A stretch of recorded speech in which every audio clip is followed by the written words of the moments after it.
Lekin popliklar chorvachilik, parandachilik qilishga joy qidirganmidingiz? Bizda bor bitta shunaqasi. Like va podpiska bosib qo'ying. Biz ko'rsatishda davom etamiz. Qani ketdik bo'lmasa.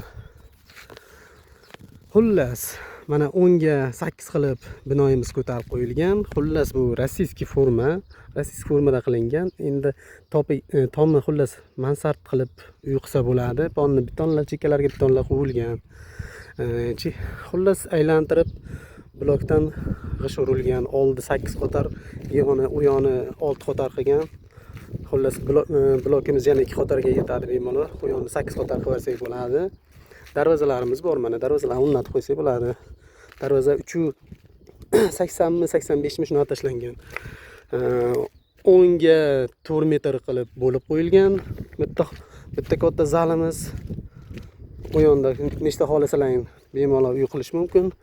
Bu yonda ham shu 4 ga 10 qilib bo'lib qo'yilgan. Toklarimiz bor. Suvimiz bor. Bloklarimiz bor. Asosiysi tualetimiz qo'yilgan. Tualetda shuna betonini qo'yib bloklar ham yetadi. Bloklardan ko'tarib qo'ysa bo'laveradi.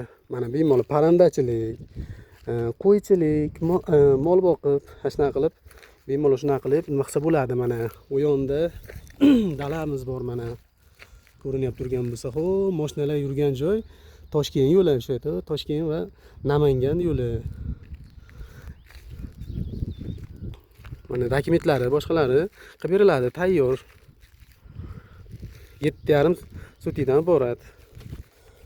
Endi xullas narxiga keladigan bo'lsak, narxi $15,000 deyishyapti egalari. Endi tortishib tushirishlari mumkin.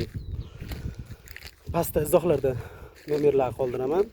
Like va podpiska bosib kuzatishda davom eting. Bosamiz.